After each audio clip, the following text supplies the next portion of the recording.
Welcome to the first episode of my podcast. I say podcast in air quotes because it's really more or less like me having an interview or a conversation with a friend over Google Hangouts, and I just recorded this session and am labeling it a podcast because it's inspired by podcast. It's meant to feel like a podcast, but the quality is not super high. I am a humble 25-year-old. You must forgive me. And this is my first time really working in any kind of digital media outside of music. So, all I can say is that I have learned so much about content creation in the last 2 months since I've transitioned to teaching online as a public school teacher that, I really have no excuse not to become a YouTuber now because I've always wanted to. Anyway, I am so excited to finally present this to you because I've been sitting on this for over a month and there's really no excuse for it. So I'll just do a very quick intro because I want to get to the good stuff. So I sat down with my friend Rosie Cerquone. She is a percussionist and vocalist and songwriter who I went to school with at the University of Montana in Missoula, Montana. She has an album of her own original music performed on vibraphone and voice coming out later on this year, 2020, I believe.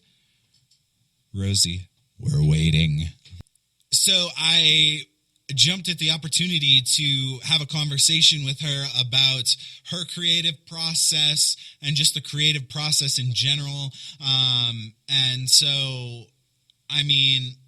I've watched this maybe 2 or 3 times, and even though I was the one that did the interview, I still am just running into these beautiful gems of information that both Rosie and I provided during this thing. So without further ado, I already feel like I'm talking too much right in this kind of setting. Let's jump in. Here's the podcast. Whenever the red light sends us into infinity, and there we are. Awesome. So I know I'm gonna edit some kind of like basic introduction in here. So Cool. Sounds good. We'll just kind of dive into chatting. How's it going? What's like your creative project right now for today? I know you're the kind to keep yourself busy during this. So. Yeah. Right now, I'm still doing. I'm doing a lot of my own stuff, but I'm also doing some things like I'm recording all the all-state audition materials for the Big Sky students to just so that they have some reference points for the percussion parts because I worked out at Big Sky this year. So I have some of that to do today, and I'll play through a bunch of my own music today since I have some stuff to work on. And just a couple of random recording things to do for other people as well. So a whole scope of things. But nice, staying busy. I love that, and I could probably picture myself doing a lot more musically if I wasn't so busy making videos and trying to start a podcast and doing all these other crazy. I'm enjoying it. Creative output right now is awesome, but I kind of, I want to play. I've always been a musician first. You know, so absolutely, yeah. And so, kind of actually diving into music, I want to talk about the main reason I wanted to have you on here because you have an album coming out, and with whatever wherever I post this, I'll attach a link to the Montana Kaiman video that I saw with you in it, where you're kind of explaining what's up with that. And because that, when you were talking about the how and the why and trying to, find something in all of this and crystallize it into some kind of creative gem, I'm right there with you because I'm just on the other side of college. So Mhm. I've been going through a lot of similar things, I guess, in the last year based on what Yeah. I heard. So I kind of just want to open up some conversation about that. You know, I don't want to Yeah. have you spill all the beans before the album's out, but like, let's fill us in, man. I'm a fan, obviously. So this is kind of Yeah. exciting for me. Oh, well, first off, thank you so much. That's so nice of you to say all that. Um, but yeah, I mean, like you said, I think so. Just diving into it, my album is called The How and the Why. And the reasoning behind that is that I went into in the video that you saw is I've spent like these last 4 years, which is when I've done like a majority of the songwriting in my life. I did some in high school, but I didn't really start diving into it until college. I've spent a lot of time these past 4 years figuring out a ton about how to do things, like how to play my instrument, how to be an adult, which I have not actually figured out yet, and I don't know if I ever will. But how to be an adult, Uh, yeah. uh, It- just like um, how to interpret music, how to get gigs, how to be a professional in your career, whether that's music or something else. And that's all great. That's super exciting and super necessary. And it's a great reason to go to college or into whatever learning experience post high school that is what works for you. It doesn't have to be college. But now I feel like not having that structure of college where people are telling you how to do things all the time and being so busy with just a really full schedule. Now I feel like I'm launching into this period of figuring out why I'm doing everything I'm doing, because I'm not just playing my instrument just to like play my instrument. Like it goes deeper than that. It's about how it makes me feel. It's about how I want to make other people feel. It's about having a message that I want to send to the world. And why is that all important? That's what I'm trying to figure out. And I have some idea, but it's a big thing to go through. And like you said, I think anybody in any career kind of has to go through that, or just in your life, not necessarily in a career setting. You have to start figuring out why you're doing all these things with the tools that you have. So that's the reasoning behind the album. yeah. I think so. What's popping up in my mind right now is some Alan Watts quote or something. You know, old wise Eastern philosophy guy in California, and he said something along the lines of like, when you're listening to music, you know, comparing it to life, the goal isn't just to get to the end. Otherwise, all of the fastest pieces of music would be the best.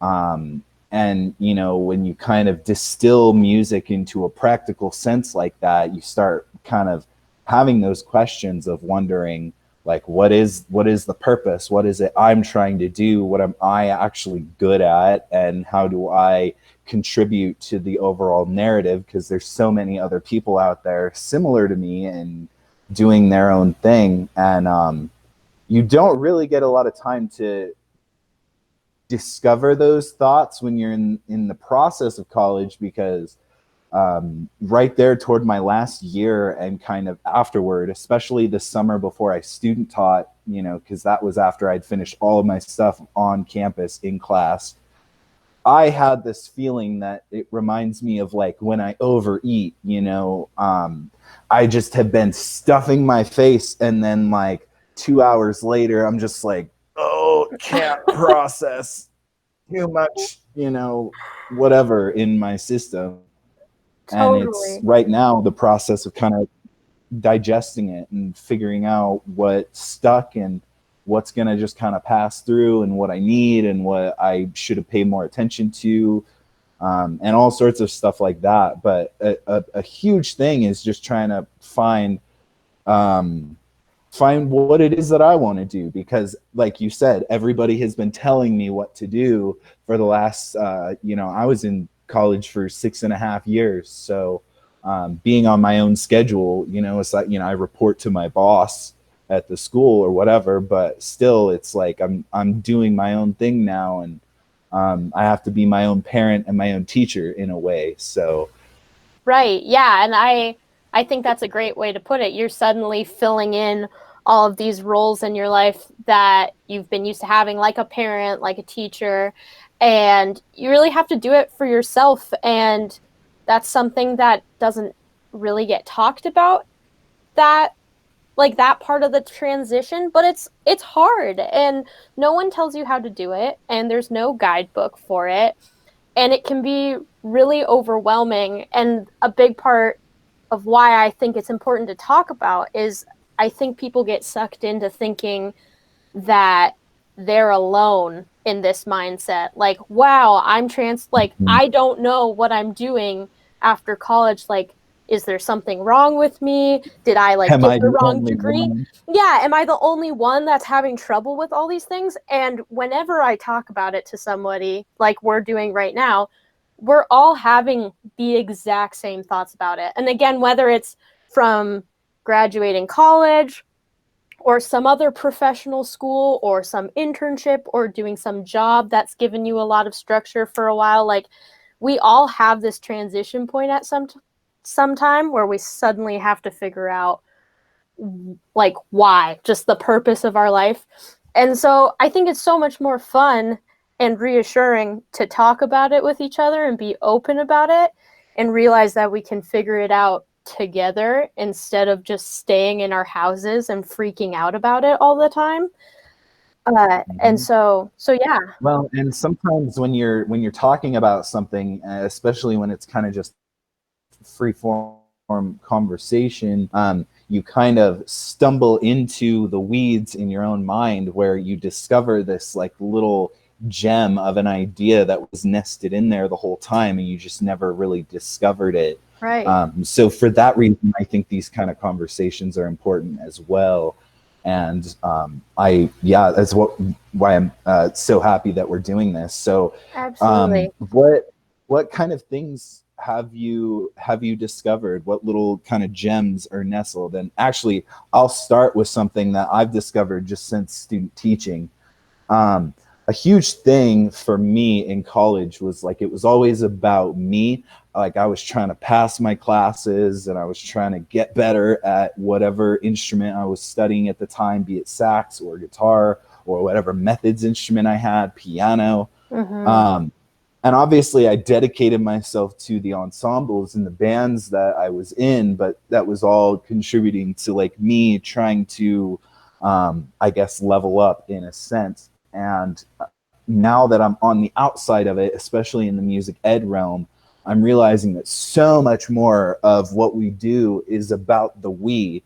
If you can play Phrygian dominant at 222 beats per minute, that's cool. But like, if you can't jam a C blues with a bunch of people you've never met, like that scale you can rip is useless. Yeah. But on a grander sense, it's like, I guess it kind of was an egoic thing where it was like I was trying to create some kind of glory and like make a name for myself. Like, I am here. This is the proof.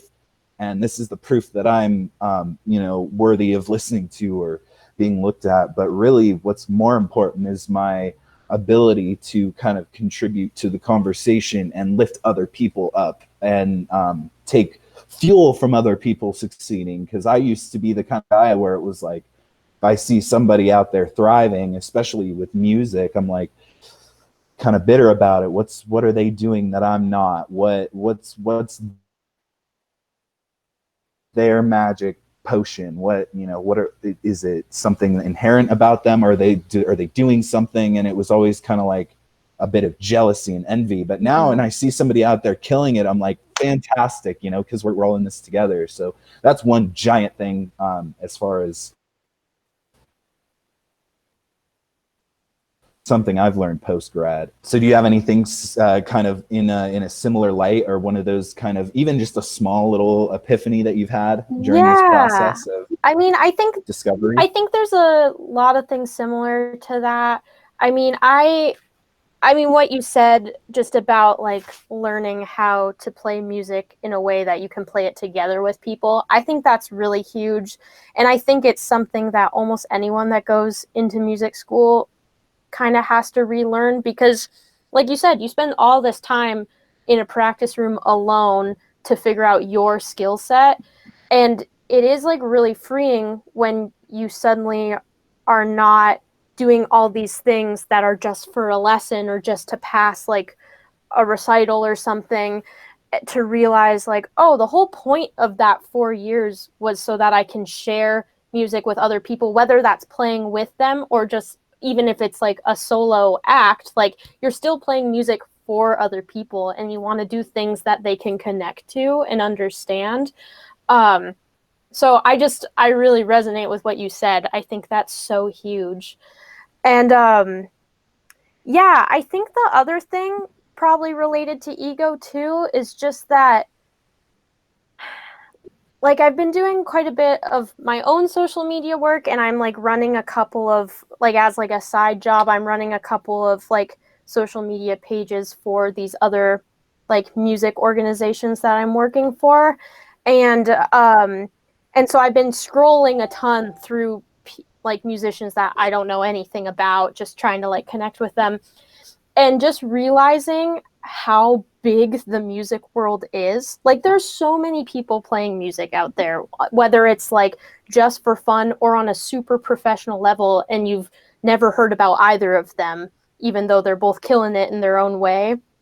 And so there's part of me that's definitely like, wow, like why does what I have to say and do matter if there's so many people already doing the same thing? And you can think of it like, I was about to say, is that comforting? yeah, exactly. And there's like, you can look at it in that way. And, but I've been really working on and seeing like the beauty and being like, wow, there are so many people doing what I'm doing, and we're all doing it in our own completely individual way. But it also is showing me that there's like a huge community of people out there that I can reach out to whenever, and we have this shared language because we're doing really similar things. And it's really inspiring when you choose to think about it like that. And so I think what I've learned a lot in the past couple months, just realizing that I'm not going to be associated with a school anymore. I'm going to be more associated with just myself. That there's Mm-hmm. there's just a lot of opportunities out there, and you just have to be willing to take them, and they're not going to appear for you necessarily. But you completely have the ability to reach out to this huge world of people that will be open to talk to you about it if you're willing to make the first step.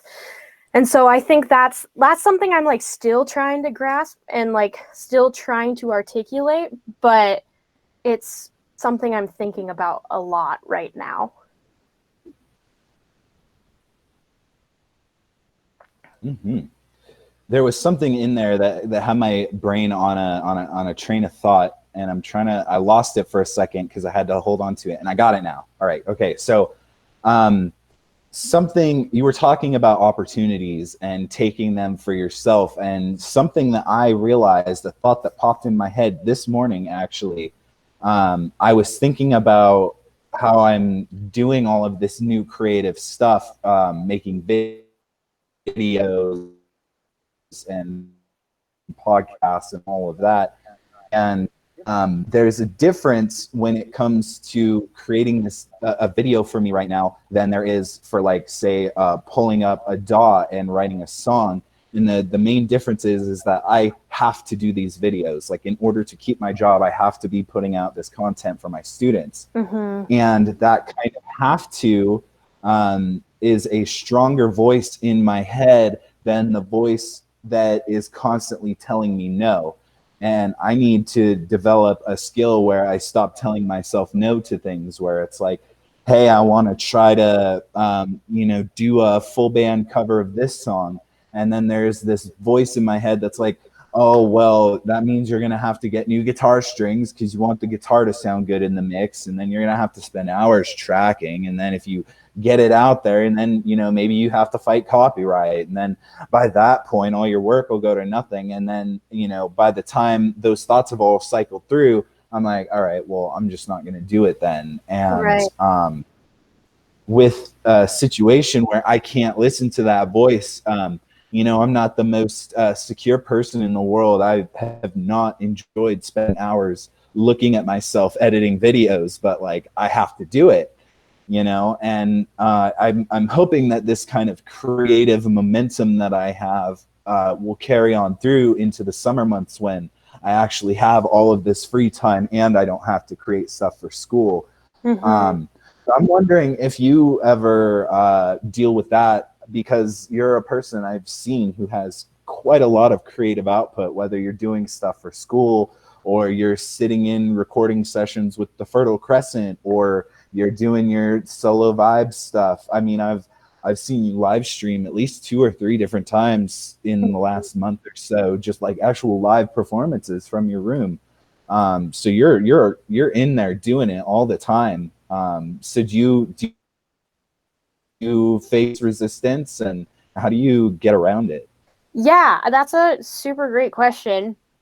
And absolutely. Like I do think that I have quite a bit of creative output, like you said, but uh there are definitely days where I don't want to do things, and there are days where I don't do things. I think that's a really important thing to remember, is that we look at people that post things regularly and we think, wow, they're just doing things all the time. And yeah, they're probably doing stuff a lot of the time, but we get stuck, especially since we're seeing everyone through a screen right now, and not in person. I think it's really easy to feel like you just like blend all of their posts together into thinking that's how they are all the time, just like what they post on the internet. When really you're seeing, like for me, like you're seeing a little piece of my day. And so maybe you saw the 2 productive hours of my day where I did something. And then the rest of the day, I slept until 11 and ate too many bagels. Like I don't know, like I definitely had days like that. Like this morning I was gonna really get on stuff and I ended up having one thing to do, but it was a really unproductive morning because I went to bed late and I was tired, and so I slept in a ton and then made my one phone call and now I'm here. And then I'll work the rest of the day. But yeah, so the first thing is I do not do things all the time. And I fall into that trap of thinking other people that I admire or put out cool art are just like working all the time. And it's probably like 100% chance that they are not doing things all the time, because we're all human and we just have to take breaks.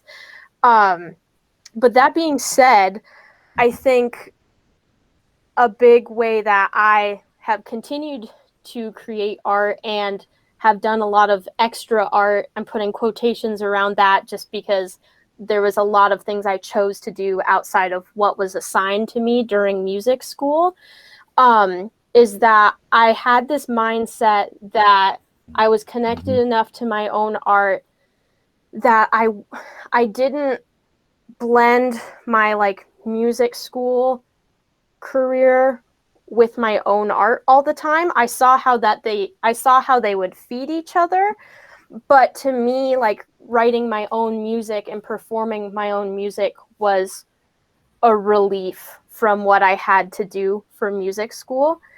And so, and what it led to was then me playing a ton of music. And again, like I said, they feed off of each other. And what I learned in music school absolutely carries over into my own music or playing for like the Fertile Crescent or things like that. But they feel very different because I'm choosing to do them. And I think that's huge, whether it's music or art or anything, like finding things like cooking or exercising, figuring out a way to choose that you're doing them makes it so much more fulfilling. And when you feel fulfilled, you want to keep going back to that thing. And you kind of just create this natural momentum for yourself.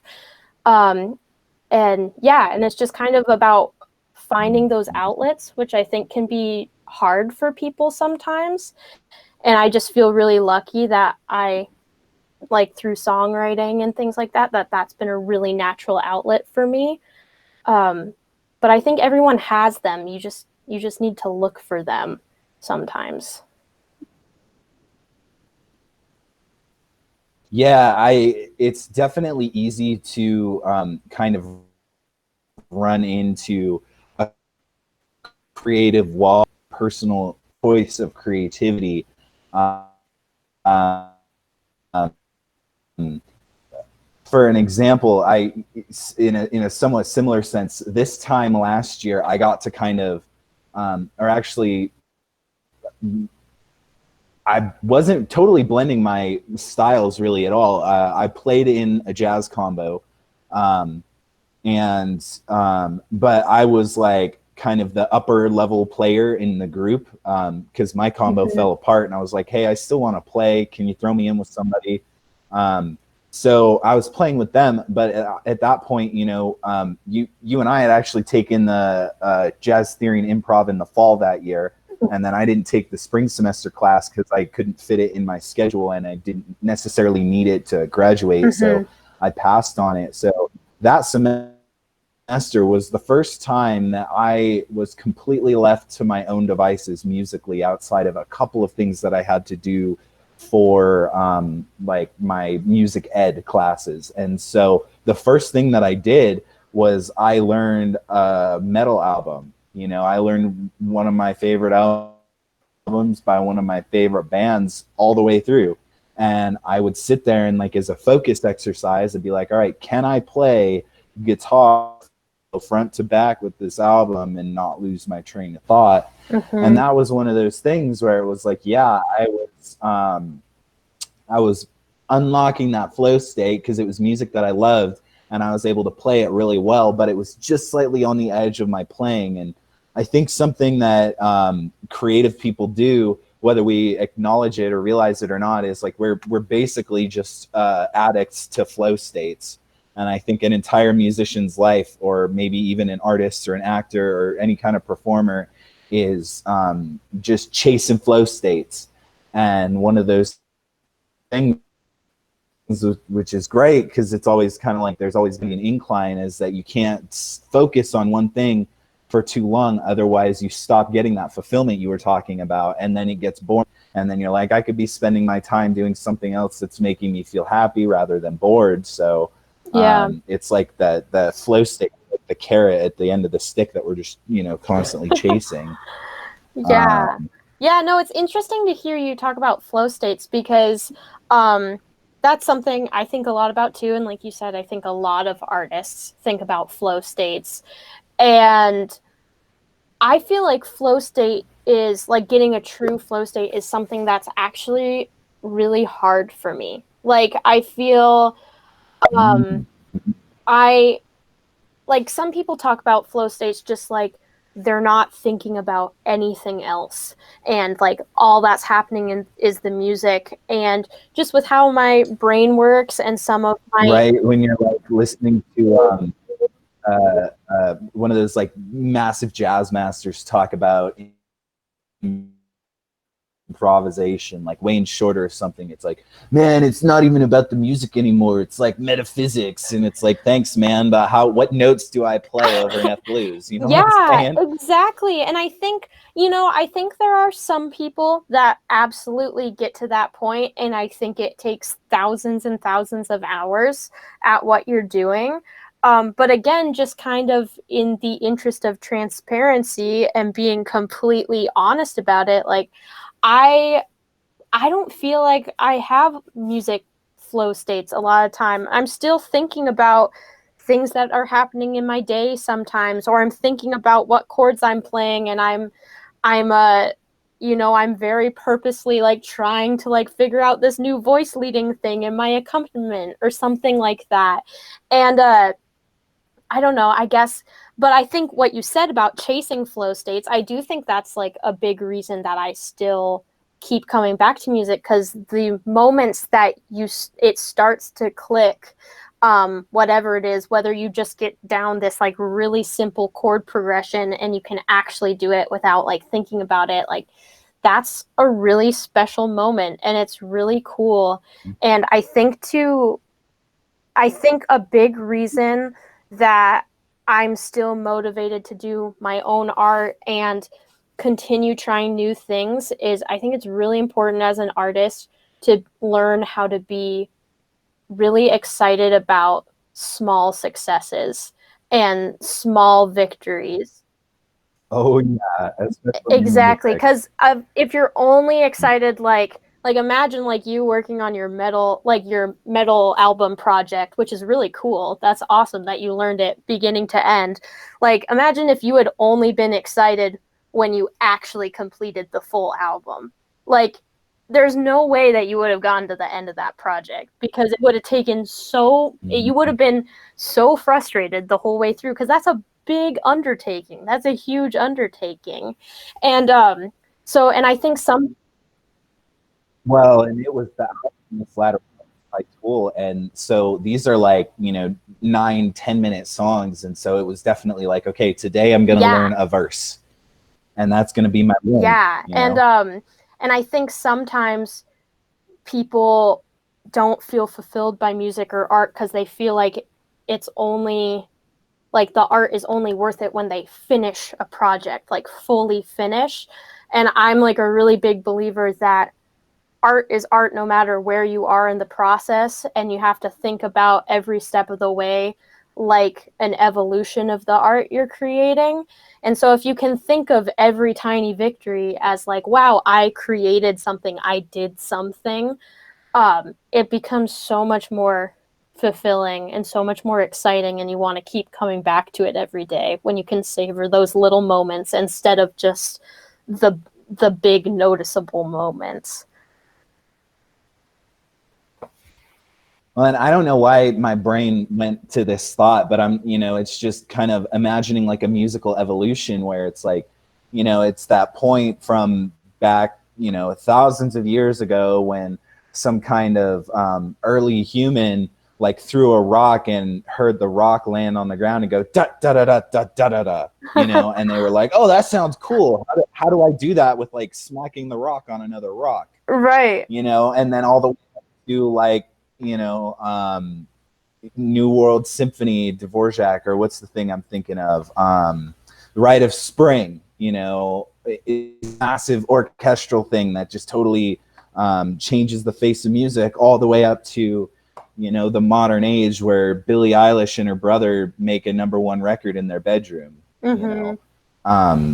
It's just very interesting to watch the process evolve and kind of take part in that. Yeah. Yeah. No, I think, and you have to think like listening to your favorite music, like I think The Rite of Spring or Billie Eilish, those are both great examples. Like there's so many moments in both of those areas of music where I can pick out like one instrument line or one bass line or one effect that they put on Billie's voice in a song, and I can look at that tiny little thing and be like, wow, that is so cool. And so then like applying and like looking at that tiny thing as like a piece of art within itself, even though it's part of a larger work. And so applying that same idea to your own things that you're doing, just getting down to the point of like you're practicing your B flat scale and you land back on B flat, and it's like the most clear B flat you've ever played. Like that B flat can be your piece of art for that day. Like, wow, how cool that you've progressed to the point where you can play this just like really solidly beautiful tone. Like that's great. And like I know breaking it down to that point can seem a little bit silly, but I really do think you can learn to change your mindset like that, and it just makes music and it makes living your life so much more fun when everything is an opportunity to be excited about it and happy about it.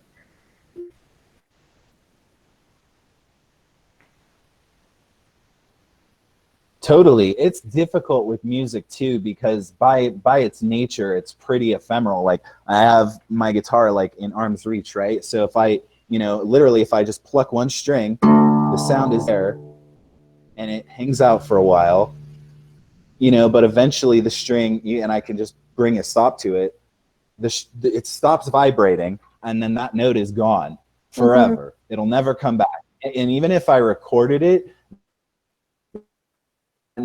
note is ones and zeros. Yep.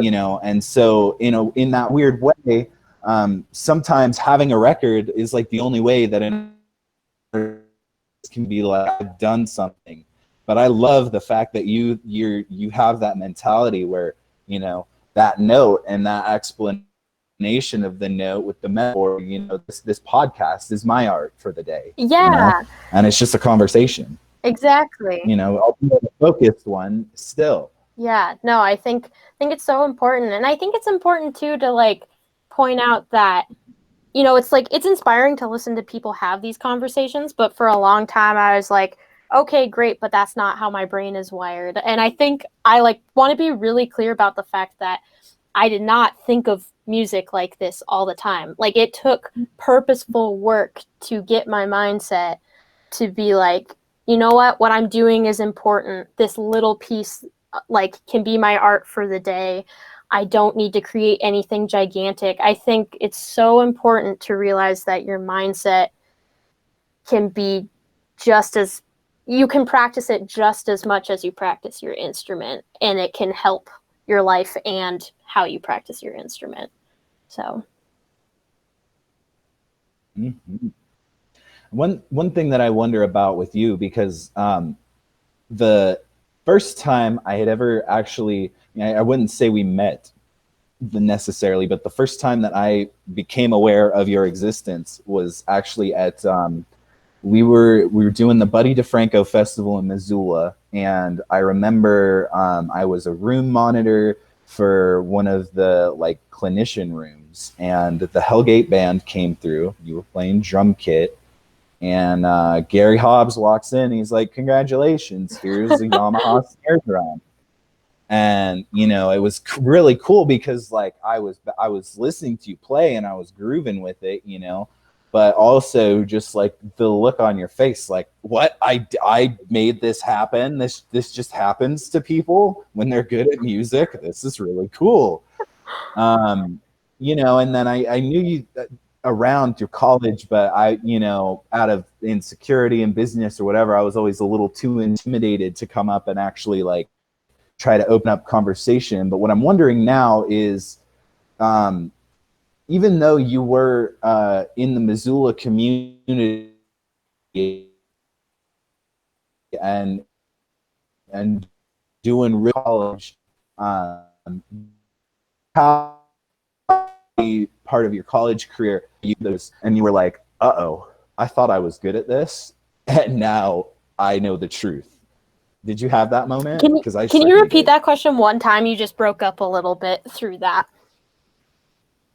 Oh, it was basically just, did you have that moment early in your college career where you walked through the doors and you were like, uh-oh, I thought I was good at this, and turns out now I know the truth, Yeah, I mean, I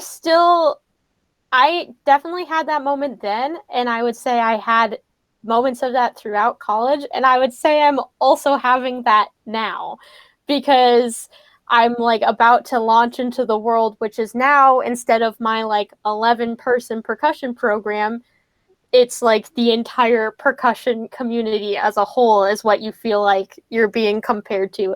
And obviously there's a million people that are better than me, because there's just so many people. Like there's no way that you're going to be the best, especially right out of college. That's just not going to happen. And so I absolutely had that feeling coming into college, because I knew, since I was already in the community, the Missoula community, I knew some of the percussionists that I was going to school with. And so I knew that they were really good. And there was definitely moments of being intimidated and feeling like I wasn't good enough. And even when I was really successful during times throughout college, I still had moments of doubt and just wondering if I was doing the right thing. And I think that's really normal to feel that, even when you're doing really well, because it means you care about it and you want to know that you're continuing to be good at it and that you're continuing to learn. And I think it's, even though it's an annoying feeling and frustrating, I think it's really healthy to constantly be checking yourself and checking your ego and not carrying around and carrying on thinking you're the best person in the world. Because if you think you're the best person in the world, you probably don't think you have. Yeah, it's good. Yeah, exactly. You don't want to think you're the worst. I think if you think you're the best person in the world, you don't want to push yourself, because what else do you have to learn if you think you're the very best person in the world? But yeah, it's also really important to not get stuck thinking that you are the worst person in the world, because then you start to ask, what's the point if I just am so bad? And that's not a fun place to be at all. And I think I really think everyone has moments like that, though. And I would say, especially if you're stuck in the thinking you're the worst person at the end of the world, I mean, remind yourself of why you care about it, and remind yourself that the reason you're thinking about it so much is because you're doing something that means something to you.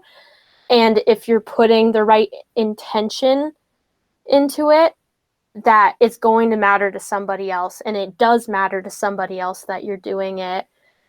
And that all of that is so much easier said than done, and I completely understand that. It's like, so my point is not to sit here and be like, oh, you just like tell yourself like it's fine and then everything's fine. No, that's not how brains work at all. I 100% understand that, but just reach out and find the things that do restore some faith in yourself. And like for me, that's what songwriting and singing and playing vibraphone did for me throughout college, because it was not something I was being told to do, but it was something that made me really happy. When I shared it with people, it made them really happy, and that gave me a sense of purpose. And so there would be times that, in the school realm, I did not feel like I knew what I was doing or what was happening, but I had found my one thing that like constantly helped me restore purpose. And that was so key. So key. Very valuable. Yeah. And I think, unfortunately, a lot of people going through music school, at least in our kind of realm where it's very much traditional school music, where it's jazz and classical, there's not a ton of modern instrumentation or styles being taught there, which is fine. I think the tradition needs to be maintained, absolutely. But a lot of the time, some people, like, for example, if you play like a clarinet or an oboe or something, you're kind of locked into one realm. And so, for example, I think of somebody like Kalea. She's very much dug into the classical violin world, and because she can't, I've seen her mess with like kind of fiddle style and playing jazz tunes on violin, but she can't really branch out creatively musically. So she does it with like visual art and baking and stuff like that. So kind of this, actually, I like this tangent's leading me to where I kind of wanted to go next, which is talking about kind of like creative burnout, because I am noticing that creative burnout hits a little differently now than it did in college. For me, when I was in college, my creative burnout was typically paired with the physical burnout too, because I'm not getting as much good sleep as I should have gotten to keep healthy. And I was also like over caffeinated and focused on a million things at once. And so it'd be like, I would be focused on learning so much and practicing really hard that sometimes I would literally like chop out, like I need to give my hands because they're constantly sore. But then I would also have those moments where like even the thought of trying to come up with a creative idea was like just it's not going to happen today, bro. You know, and a lot of that was because I was getting forced to do it.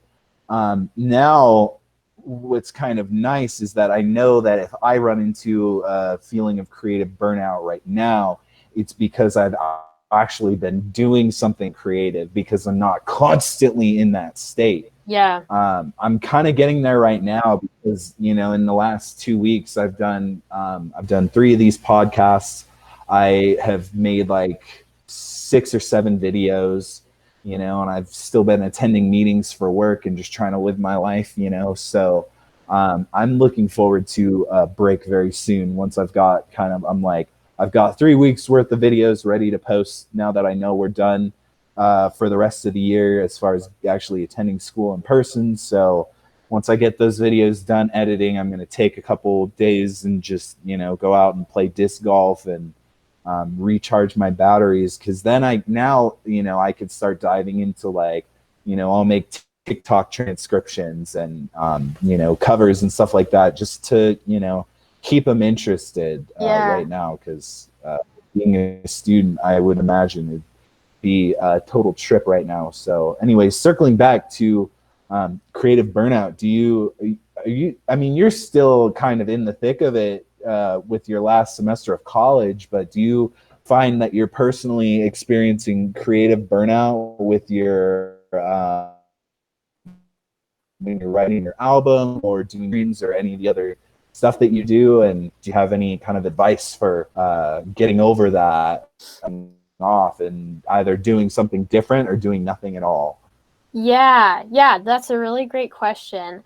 I'll preface it by saying that me personally, I'm kind of a workaholic, and I err on the side of just pushing through and just figuring out how to get stuff done. And I'm not saying that that's a good way to be. I'm just prefacing it just so that with whatever I say, you know that I'm the kind of person that's always going to err on the side of doing more. And what I noticed that in college, you were always, you know, you were in the top bands, you were killing it with your solo stuff, always practicing, always grinding.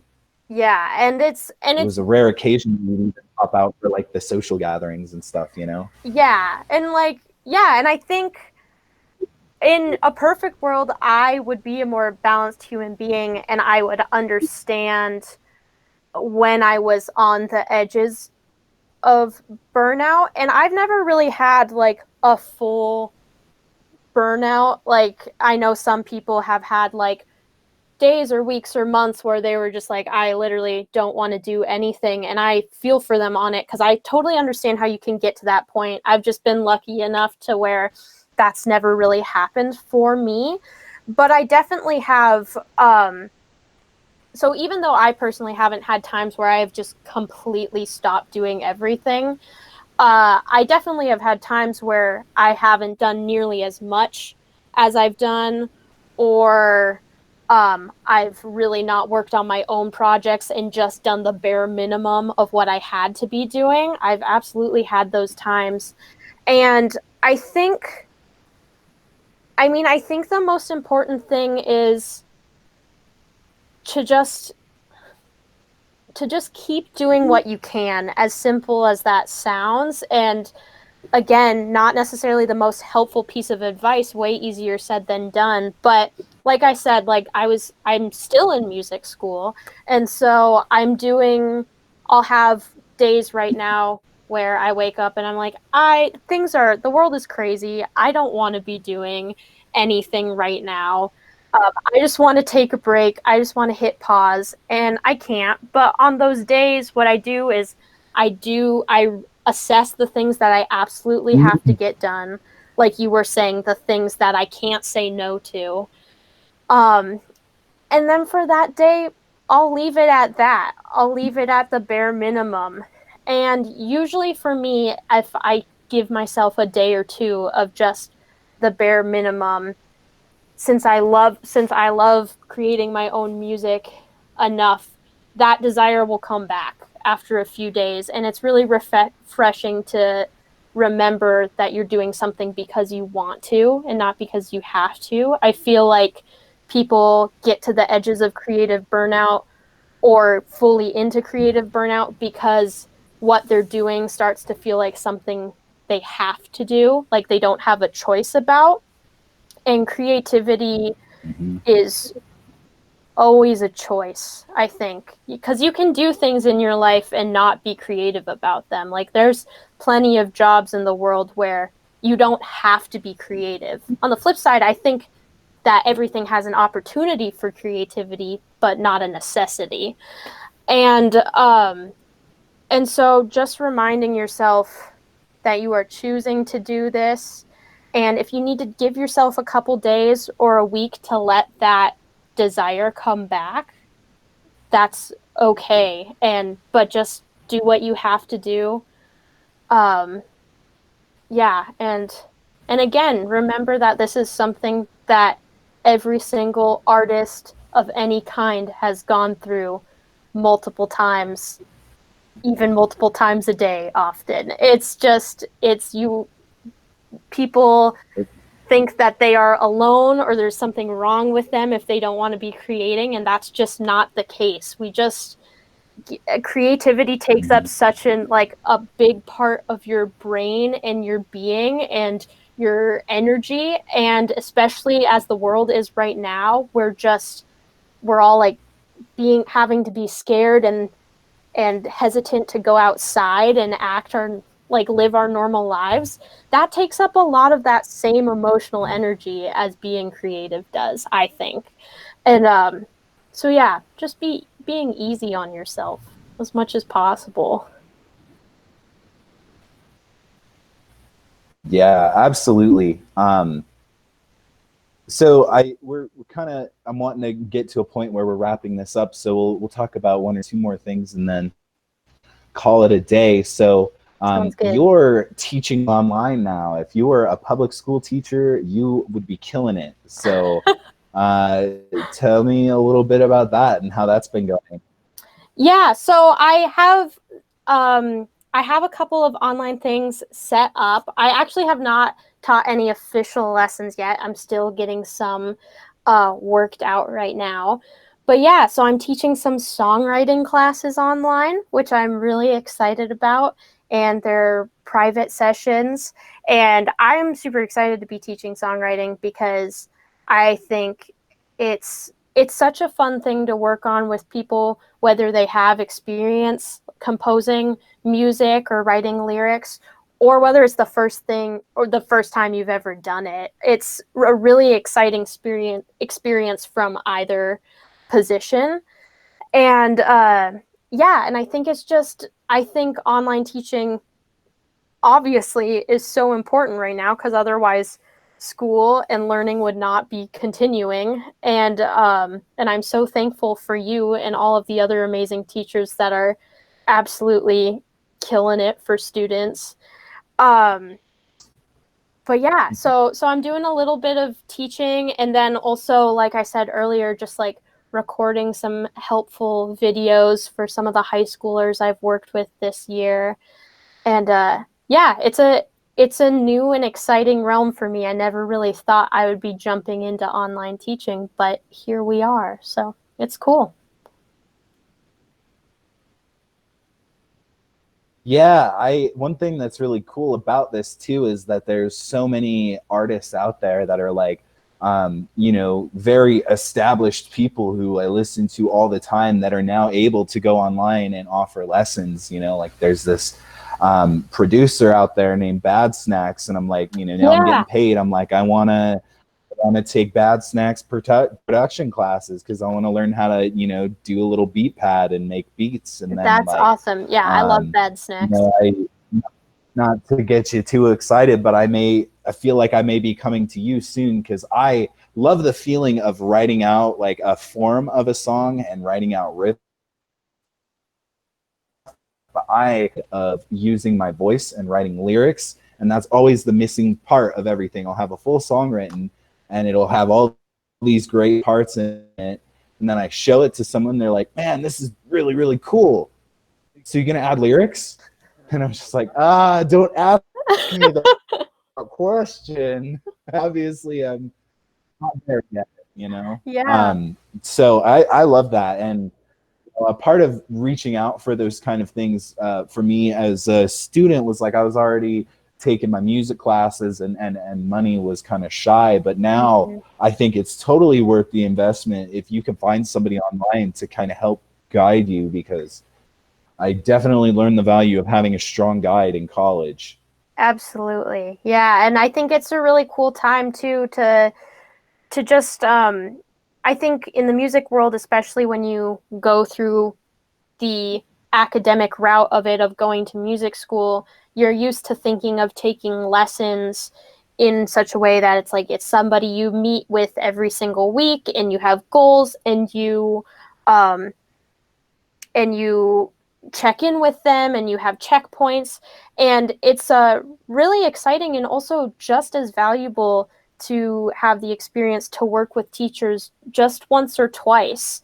And um, so if you can't make That can be the lesson that changes your exactly, life. exactly, and just opening and getting the chance to open yourself up to so many different people. So like I would say if anybody even has like, if you have like 25 bucks and you figure out a way that you can have a half-hour lesson with somebody that's absolutely amazing, like go for it, because you don't, like you're paying them, and you just never know, like you said, when it can be that lesson that changes your life. And it's so cool that when we have more of this time that people are opening up their schedules to teach. It's very cool. You know, a great example of that, I'm thinking when you're talking about that, you know, like pull together the 25 bucks for that lesson. Like, absolutely. If you have, you know, oh no, you have to like sacrifice your like eating out twice a week, you know, to make that lesson happen. You don't